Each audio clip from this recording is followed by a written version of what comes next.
Welcome students. मैं Sanjay Kumar, assistant professor of geography, government college Satnali. आज मैं आपको भारत के जो प्रमुख समुद्री पतन हैं उनके बारे में बताने जा रहा हूँ। जो पतन होता है उसको अंग्रेजी में पोर्ट कहते हैं। इस शब्द की जो उत्पत्ति हुई है वो लैटिन भाषा के पोर्टा से हुई है।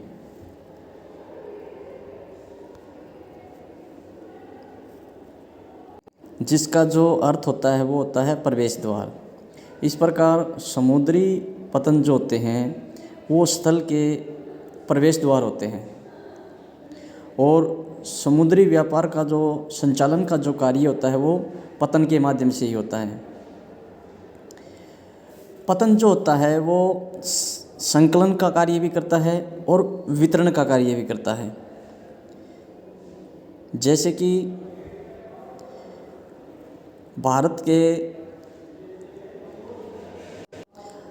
यहाँ आंतरिक भागों से कोई भी जो सामान होता है वो जो जब विदेशों को निर्यात करना पड़ता है या निर्यात किया जाता है तो सबसे पहले वहाँ पर पतन पर उसको लाया जाता है। तो इस प्रकार ये एक संकलन का कार्य करता है। इसके अतिरिक्त ये जो वितरण का कार्य भी करता है, यानी विदेशों से जो सामान लाया जाता है वो पहले ये जो पोर्ट हैं, पतन है, यहाँ पर लाया जाता है। इसके पश्चात देश के आंतरिक भागों तक उनको पहुँचाया जाता है। तो पतन जो होता है वो वितरण और संकलन दोनों का कार्य करता है।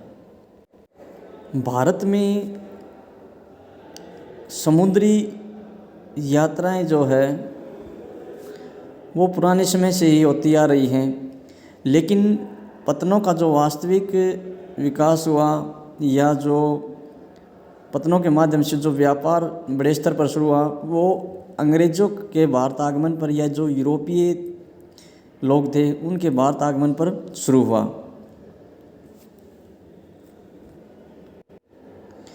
अंग्रेज़ों ने भारत से कच्चे माल को ले जाने और तैयार माल को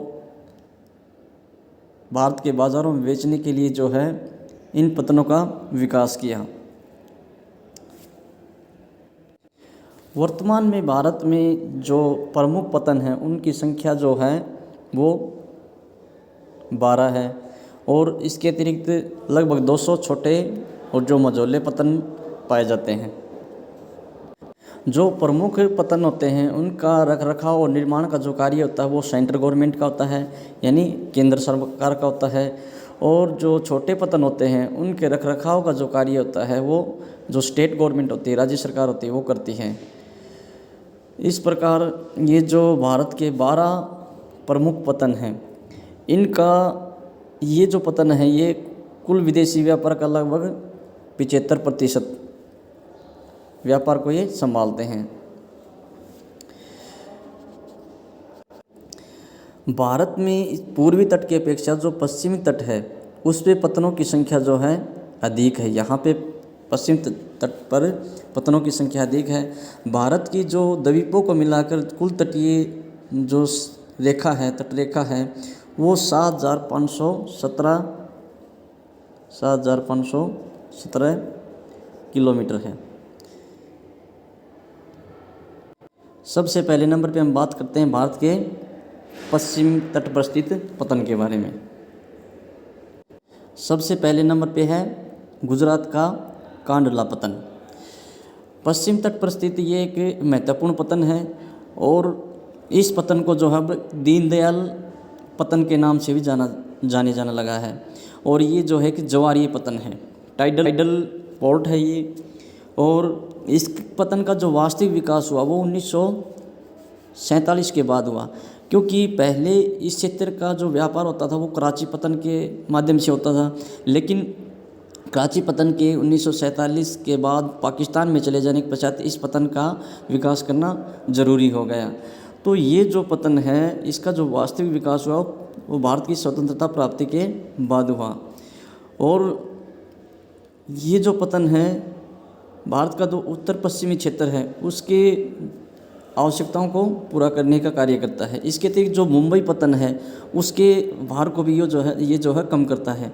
और इस पतन के माध्यम से जो व्यापार होता है वो उर्वरक, खाद्य पदार्थों, चीनी, सीमेंट, स्क्रैप, इनका जो है इसके माध्यम से व्यापार होता है। तो ये जो पतन है, कांडला पतन है, ये इस क्षेत्र की जो है उत्पादों को विदेशों में भेजने का कार्य करता है। इसके अतिरिक्त विदेशों से आयात सामान को यहाँ पर वितरण किया जाता है। इसके पश्चात है मुंबई पतन। मुंबई पतन जो है वो एक प्राकृतिक और भारत का सबसे बड़ा पतन है। और इस पतन की जो लंबाई है वो लगभग 20 किलोमीटर है और जो चौड़ाई है, इसकी जो चौड़ाई है वो 6 से 10 किलोमीटर है। इस प्रकार ये भारत का एक महत्वपूर्ण पतन है।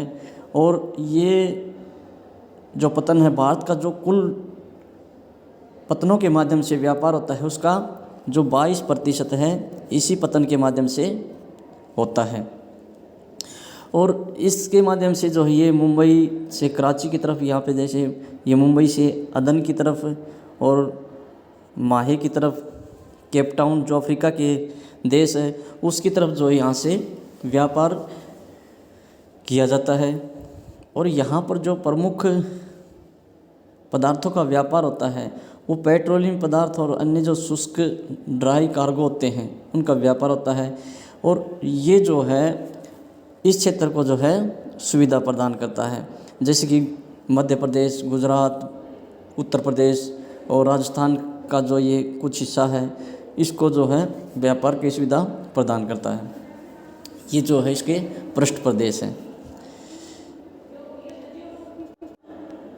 इसके पश्चात है जवाहरलाल नेहरू पतन। इस पतन का जो निर्माण किया गया वो मुंबई पतन के भार को कम करने के लिए किया गया। और ये जो है एक आधुनिक पतन है और ये भारत का विशालतम कंटेनर भी पतन भी है। इसके पश्चात है मारमागोवा। मारमागोवा जो है गोवा की जो जुआरी नदी है उसके मुहाने पर स्थित ये पतन है। और ये जो पतन है ये इसका जो हिंटरलैंड क्षेत्र है, पृष्ठ प्रदेश जो है वो गोवा, कर्नाटक, महाराष्ट्र का ये दक्षिणी भाग, ये गोवा और कर्नाटक का भाग इसके अंतर्गत आते हैं। और इस पतन के माध्यम से जो व्यापार होता है वो लौह आवश्यक मछलियों का, इसके अतिरिक्त नारियल और जो मसाले हैं उनका जो है इसके माध्यम से व्यापार किया जाता है। इसके अतिरिक्त रासायनिक उर्वरक हैं और जो खाद्य पदार्थ हैं उनका यहाँ पर व्यापार किया जाता है। इसके पश्चात है न्यू मैंगलोर पतन। न्यू मैंगलोर जो पतन है वह है कर्नाटक का एक प्रमुख पतन है। कर्नाटक राज्य के अंतर्गत आता है ये। और वैसे तो ये छोटा पतन है लेकिन इसमें जो है जो बड़े जहाज़ होते हैं वो तट से 8 किलोमीटर दूर खुले समुद्र में इनको खड़ा रहना पड़ता है। और ये जो पतन है इस पतन से जो केंद्रमुख का लौह आवश्यक है वो इस पतन के माध्यम से विदेशों में निर्यात किया जाता है। इसके अतिरिक्त यहाँ से जो निर्यात किया जाता है वो चीज़ें हैं जैसे उर्वरक है, पेट्रोलियम उत्पाद हैं, कॉफ़ी, चाय, लुगदी, ग्रेनाइट, इन पदार्थों का जो है यहाँ पर आयात निर्यात किया जाता है। इस प्रकार ये कर्नाटक का एक महत्वपूर्ण पतन है। इसके पश्चात है कोच्चि। कोच्चि जो पतन है यहाँ पर केरल के तट पर जो एक लेगुन है, जो अनूप है, जिसको वेबनाद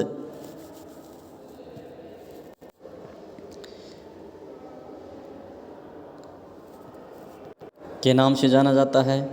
ये जो पतन है इसके मुहाने पर स्थित एक प्राकृतिक पतन है। और ये यहाँ इस पतन से जो है श्रीलंका को जाने वाला मार्ग के पास ये अवस्थित है। इसके अतिरिक्त यूरोप के जो देश हैं उनकी तरफ जाने के लिए या ऑस्ट्रेलिया के जो देश, ऑस्ट्रेलिया महाद्वीप के क्षेत्रों की तरफ जाने के लिए इसी मार्ग का उपयोग किया जाता है।